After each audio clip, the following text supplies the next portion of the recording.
Detik terakhir berjumpa dengan Ar-Rafiq al-A'la, Allah. Kepada Tuhanlah tempat kembalimu. Ini adalah saat yang tidak ada bandingannya di seluruh semesta. Bagaimana Rasulullah meninggalkan dunia dan berpisah dengan para sahabatnya, kemudian berjumpa dengan Rafiq al-A'la. Sungguh kita bisa merasakan betapa agung dan besarnya kesedihan ketika melihat Rasulullah menyiapkan dan melatih para sahabat di saat yang sulit seperti itu. Dari waktu ke waktu beliau mengajarkan kepada mereka kalimat per kalimat, menjelaskan sebagian isyarat yang jauh atau penjelasan yang dekat di hadapan mereka. Berkata lirih kepada sebagian sahabat dan lantang di depan sebagian yang lain. Sungguh beliau khawatir, kekhawatiran yang dahsyat, bila jiwa-jiwa tidak akan sanggup menanggung tragedi yang luar biasa itu. Hati yang bangunannya didasari cinta dan pengorbanan akan luluh karena goncangannya ketika tragedi itu datang secara tiba-tiba sesaat kewafatan beliau. Pada suatu hari Rasulullah berdiri di hadapan para sahabat untuk memberi wejangan. Terselubung dalam fikiran mereka bahwa petua Rasulullah tersebut sangat lembut dan berisi. Tidak seperti nasihat dan petua lainnya. Ini adalah nasihat yang mengundang cucuran air mata, meremuk redamkan hati dan menggetarkan setiap sudut dengan perasaan yang tersembunyi. Para sahabat berkata kepada Rasulullah, "Sepertinya ini adalah nasihat perpisahan, wahai Rasulullah. Maka berilah kami wasiat." Rasulullah memberi mereka wasiat seperti yang diminta. Saat para sahabat berada di sekitar Rasulullah, beliau menoleh pada mereka dan mengagetkan mereka dengan perkataan, "Sungguh seorang hamba telah diberi pilihan oleh Allah antara dunia dan berjumpa dengan Tuhannya, dan ia memilih berjumpa dengan Tuhannya." Banyak dari mereka yang tidak mengerti maksud ucapan Rasulullah tersebut, kecuali Abu Bakar. Ia menjerit histeris dan merespon secara spontan setelah mengetahui bahwa yang dimaksud seorang hamba adalah Rasulullah. "Diriku menjadi tebusanmu, wahai Rasulullah." Bisikan rahasia untuk Fatimah al-Batul. Fatimah putri Rasulullah datang menjenguk beliau. Ia adalah keluarga tercinta Rasulullah. Beliau mendudukkan Fatimah di sisinya dan membisikkan beberapa kalimat. Mendengar bisikan itu, tiba-tiba meledaklah tangisan Fatimah yang menyayat hati. Tapi beliau tidak membiarkannya menangis lama sampai beliau membisikkan kembali kalimat yang lain. Tak lama sedu sedan itu meredah. Ketenangan telah mengisi ruang batin Fatimah. Setelah Rasulullah wafat, Fatimah ditanya perihal bisikan tersebut. Ia menjawab, "Pertama, beliau mengabariku bahwa beliau akan segera wafat. Kemudian beliau mengabariku bahwa akulah ahli baitnya yang pertama kali menyusul beliau, dan apa yang disabdakan beliau memang terjadi." Mengutus delegasi ke Yaman. Nabi Shallallahu Alaihi Wasallam mengutus Mu'az ke Yaman sebagai qadi dan dai. Yaman adalah negeri yang sangat jauh. Beliau bangkit mengantarkan Mu'az, berjalan bersamanya sampai batas kota Madinah. Rasulullah berkata kepada Mu'az, "Mungkin kau tidak akan berjumpa denganku setelah hari ini. Mungkin kau akan melewati kuburku. Mungkin. Kemudian beliau mulai menasihatinya. Dua kejadian di atas dan masih banyak lagi yang lain berisi pesan sebagaimana firman Allah yang ditujukan secara tegas kepada nabinya. "Sesungguhnya kamu akan mati dan sesungguhnya mereka juga akan mati." As-Zumar 30. Bahkan Al-Quran mengarahkan secara langsung dengan jelas tanpa perumpamaan kepada para sahabat yang mulia agar mereka mempersiapkan diri menghadapi saat yang kritis tersebut, yaitu kematian, dan memberi mereka tanggung jawab yang sama dalam menanggung dan menghadapi mati. Muhammad itu tidak lain hanyalah seorang rasul. Sungguh telah berlalu sebelumnya beberapa orang rasul. Apakah jika dia wafat atau dibunuh kamu berbalik ke belakang atau murtad? Barang siapa yang berbalik ke belakang, maka ia tidak dapat mendatangkan mudarat kepada Allah sedikit pun, dan Allah akan memberikan balasan kepada orang-orang yang bersyukur. Ali Imran 144. Demikianlah pesan tersebut disampaikan dengan teks yang jelas dan ungkapan yang tegas. Tapi setelah seluruh pendahuluan ini, apakah saat tersebut seperti saat mencekam yang lain? Ataukah saat itu merupakan goncangan yang berada di atas kesanggupan jiwa dan kehendak yang kuasa memaksanya? Kita akan melihat semua itu sebentar lagi. Pertama, kami akan memulai dari kisah ketika Rasulullah Shallallahu Alaihi Wasallam mulai sakit. Rasulullah mulai sakit. Malam-malam bulan Safar berlalu satu demi satu sampai mendekati habisnya. Saat itulah permulaan sakit Rasulullah. Pada tengah malam Rasulullah keluar menuju Baqi al-Gharqad, tempat persemayaman terakhir kebanyakan sahabat beliau yang lebih dulu dipanggil Allah, lalu memohonkan ampunan bagi mereka. Beliau sangat rindu kepada mereka dan berjalan di waktu malam ke daerah mereka. Kemudian beliau kembali ke rumah. Pada hari itu juga paginya Rasulullah merasa sakit. Diriwayatkan dari Aisyah istri Nabi Shallallahu Alaihi Wasallam, ia berkata, sekembalinya dari Al-Baqi, Rasulullah menemuiku.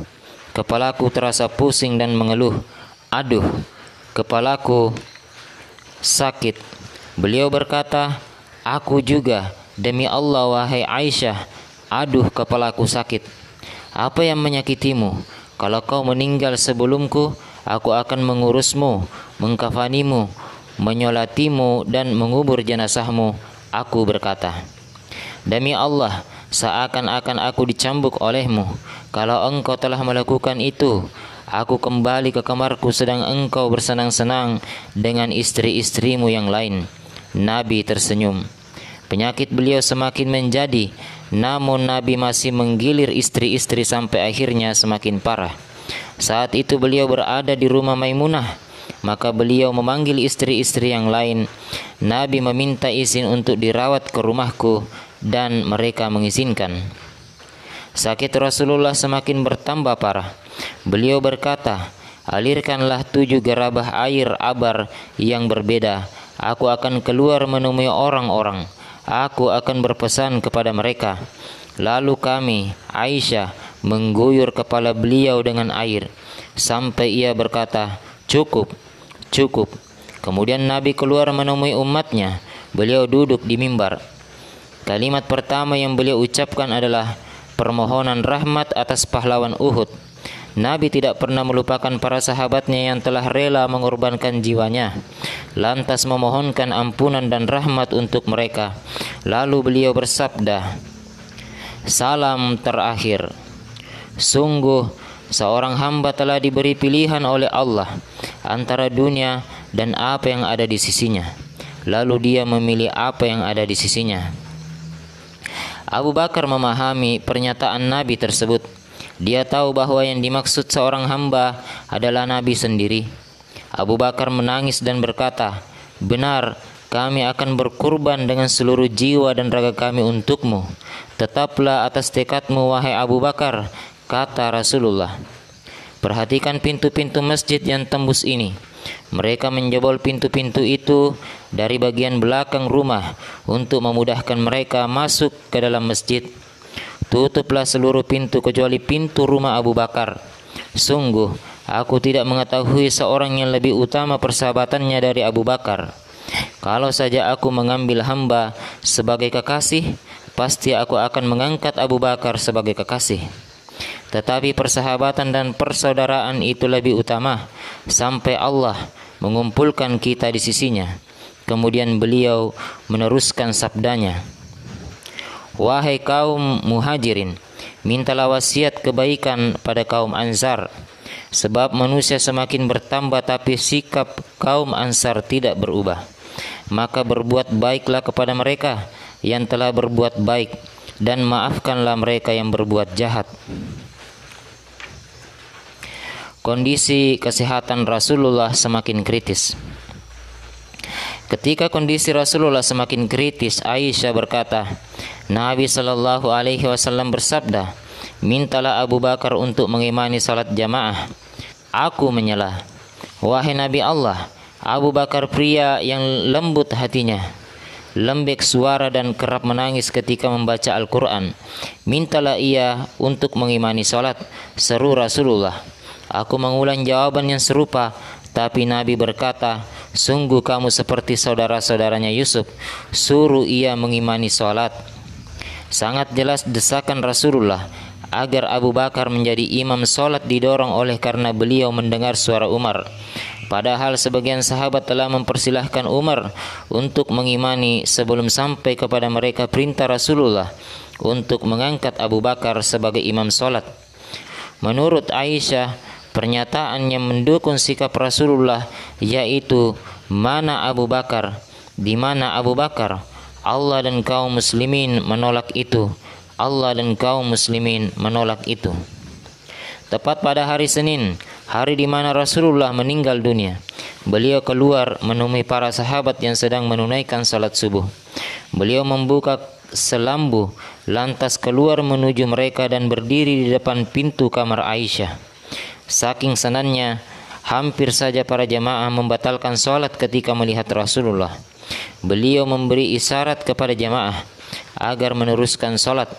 Rasulullah tersenyum bahagia melihat sikap mereka dalam salat. Kemudian beliau kembali.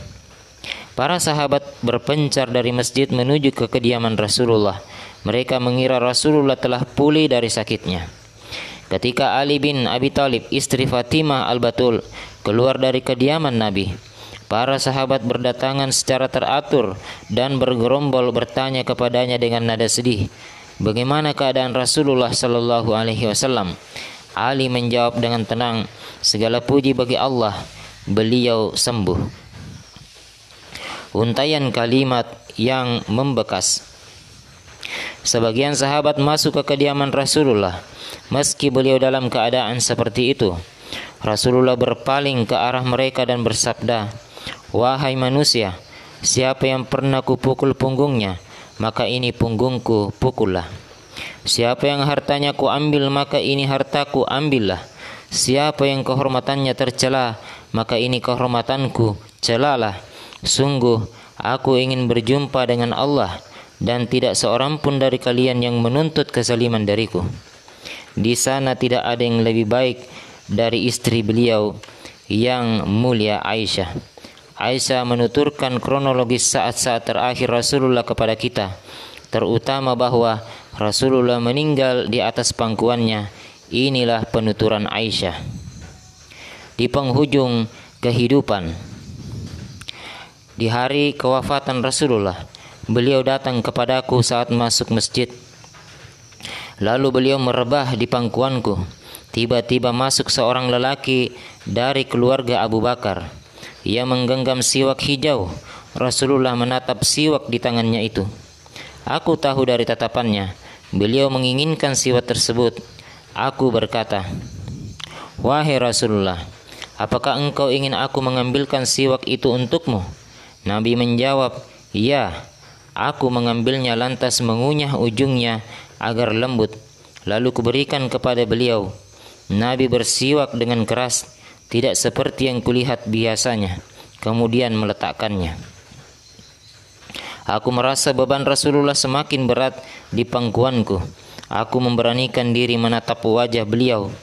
Pandangannya sayu dan beliau berkata, tapi Ar-Rafiq Al-A'la, tapi Ar-Rafiq Al-A'la, lalu diam. Itulah akhir kalimat beliau, semoga Allah mencurahkan rahmat dan karunia-Nya.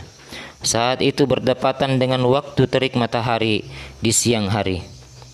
Kabar yang menggemparkan. Berita wafatnya Rasulullah tersebar ke seluruh sahabat dan menimpa mereka laksana petir. Apakah benar apa yang mereka dengar? Apakah Rasulullah telah wafat? Pada mulanya para sahabat mengingkari dan menganggap besar berita itu. Seluruh dunia berputar di sekitar mereka, berdiri, duduk, gonjang, dan bergetar, membawa mereka dalam kondisi yang berat sekali. Di antara mereka ada yang kacau fikirannya, ada yang menghunus pedang mengancam orang-orang munafik yang mengharapkan kabar duka ini. Ada yang jatuh tersungkur dan ada yang duduk jongkok. Apakah benar Rasulullah telah wafat? Abu Bakar menerima berita duka. Para sahabat belum juga sadar dari kebingungan dan kegoncangan kecuali Abu Bakar. Orang pertama setelah Rasulullah, sahabat terdekat beliau, tertinggi pangkat dan derajatnya di antara sahabat lainnya. Dia mengatasi kondisi tersebut dengan keberanian dan tanggung jawab. Abu Bakar tidak pernah lepas tangan dari bencana agung, dan wafatnya Nabi merupakan bencana terbesar. Menjalani suka dan duka bersama para sahabat, bahkan ia menyembunyikan dukanya dan menanggung sakitnya penderitaan. Menghadapi kenyataan pahit dengan sikap dewasa dan bijaksana, yakin dan teguh pendirian, Abu Bakar melewati keramaian orang-orang sambil menyibak barisan hingga dapat masuk ke persemayaman Rasulullah. Ia membuka kain yang menutupi wajah Rasulullah lalu menciumnya, ciuman perpisahan, seraya berkata, "Engkau tetap menyenangkan, baik dalam keadaan hidup maupun mati, wahai Rasulullah."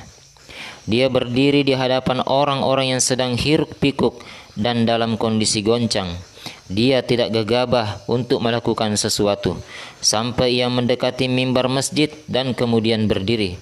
Abu Bakar mengarahkan pandangannya ke arah para sahabat dan pendengaran mereka tertuju kepadanya, kecuali Umar. Dia meraung-raung seperti bah. Abu Bakar tidak menunggu lama-lama perhatian orang-orang, tapi ia langsung menyampaikan pernyataan. Ia sangat yakin dengan apa yang akan diucapkan, tapi Abu Bakar belum juga memulainya sampai Umar terdiam. "Wahai manusia, barang siapa yang menyembah Muhammad, maka sungguh Muhammad telah mati. Dan barang siapa menyembah Allah, maka Allah hidup tidak akan mati." Kemudian dia membaca ayat Ali Imran 144. Muhammad itu tidak lain hanyalah seorang rasul. Sungguh telah berlalu sebelumnya beberapa orang rasul. Apakah jika dia wafat atau dibunuh, kamu berbalik ke belakang dan murtad? Barang siapa yang berbalik ke belakang, maka ia tidak dapat mendatangkan mudaratnya kepada Allah sedikit pun. Dan Allah akan memberikan balasan kepada orang-orang yang bersyukur. Umar berkata, "Demi Allah, aku tidak mendengarkan ayat itu sampai aku yakin bahwa itu benar. Sungguh seakan-akan aku belum mendengar ayat itu sebelumnya. Ketika aku yakin, pedang pun terjatuh dari tanganku." Sejenak, suasana kepedihan dan kesedihan meliputi mereka. Seluruhnya mulai tergerak mempersiapkan diri berpisah dengan Rasulullah.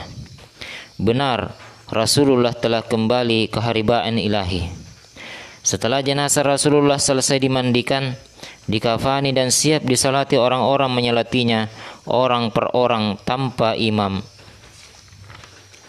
Kemudian jenazah Rasulullah digotong di atas pundak-pundak para pecinta yang sekian lama merintangi hidup beliau dengan pembelaan terkuat.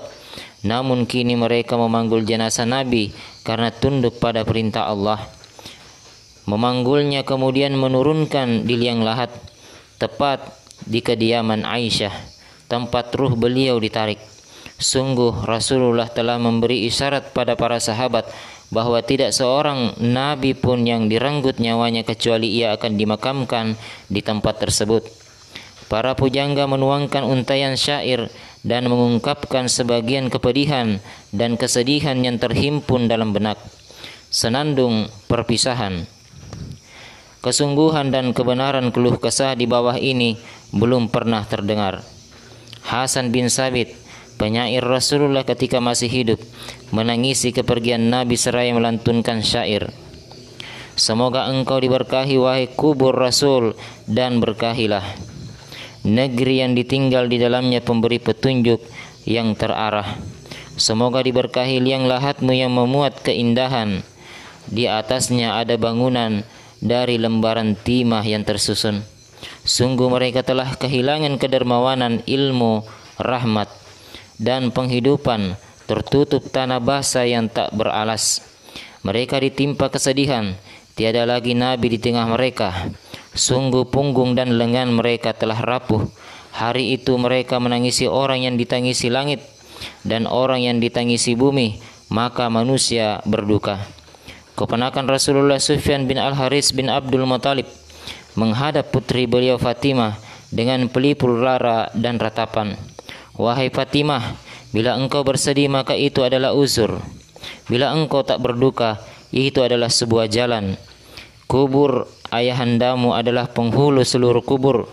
Di dalamnya bersemayam penghulu manusia, sang utusan.